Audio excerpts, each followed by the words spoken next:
Before we begin, I want to invite you to hit pause and take a look at Acts chapter 9, particularly verses 36 through 43. The gazelle is an animal known for its striking physical features, especially its coloring, its markings, and its animated eyes. Physically, the Dorcas gazelle that inhabits modern Israel is a comparatively small, slender animal. Its head and back are sandy red in color, while its rump and underside are white or beige. It is an agile, speedy animal, exuding a springing, leaping vitality. But for all its agility and vitality, it is prone to disease and becomes a hapless victim if it breaks one of its fragile legs.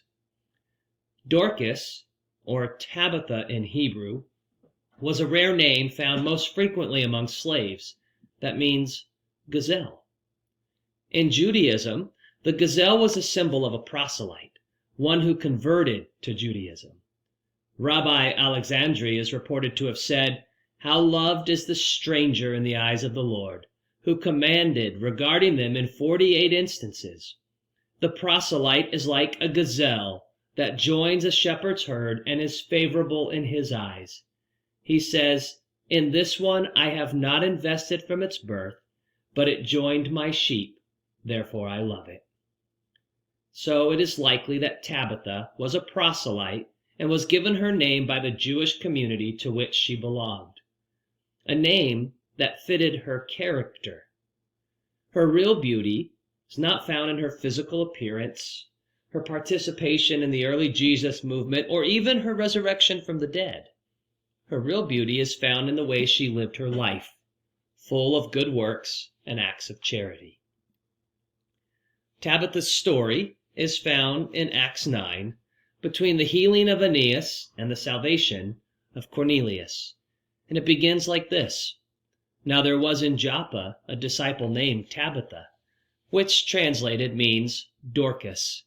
She was full of good works and acts of charity, and in those days she became ill and died, and when they had washed her, they laid her in an upper room. Right away, we're told three things about Tabitha. She was a disciple, her life was full of good works and acts of charity, and she died. During the early Jesus movement, there were several women leaders whom we know by name: Priscilla of Rome, Phoebe of Cenchreae, Junia the Apostle, Mary of Jerusalem, Lydia of Philippi, Euodia and Syntyche of Philippi, Chloe of Corinth, Tryphosa, Persia, Julia, and Olympus of Rome. Given the cultural context, the number of women in leadership in the early Pauline churches is breathtaking.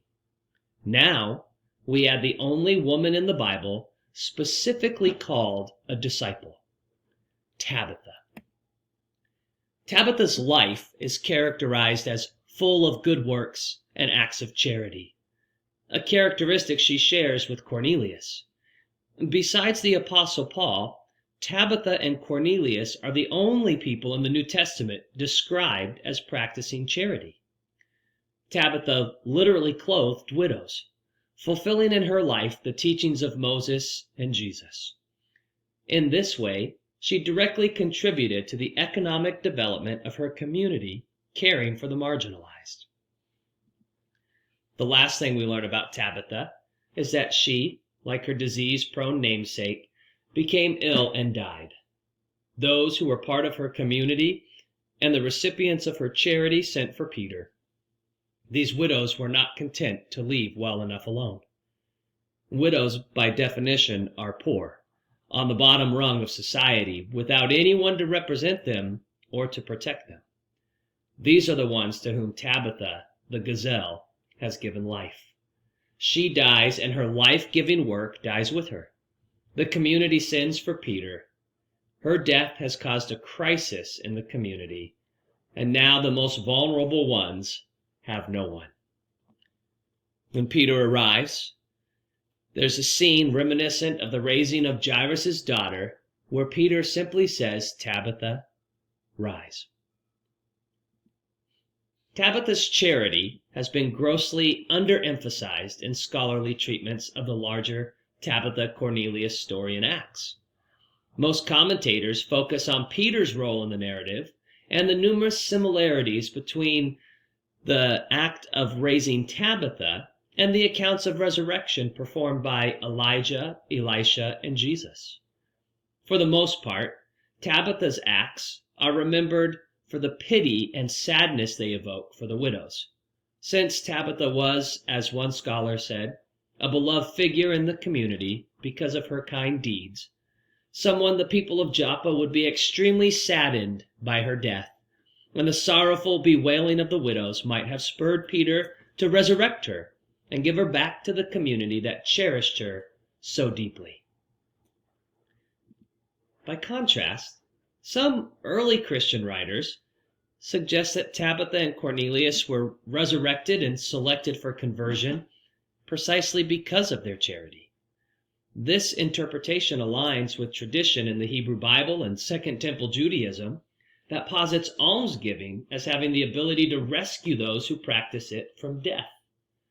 For example, Proverbs 10:2 says, "Treasures gained by wickedness do not profit, but righteousness delivers from death." And this message is repeated in Proverbs 11:4, which asserts that riches do not profit in the day of wrath, but righteousness delivers from death. The idea that righteousness as a way of life delivers one from death can be seen in these two verses. The church father, Cyprian, prefaces his treatment of the story of Tabitha by asserting that based on the story, one can surmise that by almsgiving, souls are delivered not only from the second death, but also from the first death. He believed Tabitha merited being recalled to life because of her acts of charity. St. John of Chrysostom agreed with Cyprian. Thus, for these two church fathers, charity stands at the very heart of the Tabitha story. While I'm not willing to go as far as Cyprian or Chrysostom, I am willing to hear their voices. I don't believe one can earn salvation, but I do believe that how one lives proves his or her salvation. Tabitha lived a life full of good works, which is characteristic of someone with faith, according to the Epistle of James, and full of acts of charity, which is characteristic of someone who follows Jesus. Grace empowers effort, but it opposes earning. Tabitha's story offers much to meditate upon. First, we can focus on the effect of a life well lived for others. Even though Tabitha's role is not tremendously active in the story, she is ill or dead for most of it. The way her community mourned her loss demonstrates the impact her life had on those around her. Tabitha used her talents to be a blessing. It is easy to read her story in light of our own understanding of death. When we die, our entire life gets crammed in between two dates on a tombstone into a tiny dash. Tabitha's dash was full. Her great kindness merited unordinary gratitude among the members of her community, demonstrated by weeping widows in her story. St. Ambrose said, "Such weeping moves Christ to mercy." Her story is a reminder to heed the teachings of Jesus. Do not lay up for yourselves treasures on earth, where moth and rust destroy, and where thieves break in and steal. But lay up for yourselves treasures in heaven, where neither moth nor rust destroys, and where thieves do not break in and steal. For where your treasure is, there your heart will be also. With more than 2,000 verses about poverty in the Bible, Tabitha's story gives a face and a name to Scripture's call to care for the least of these. The fact that her story is recorded reminds us that God cares for the widow, the orphan, the stranger, and the marginalized.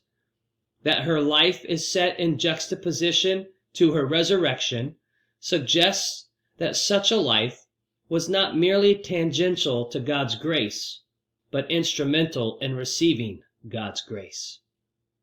In a world focused on self-advancement, may we all become more like Tabitha, the Gazelle of God.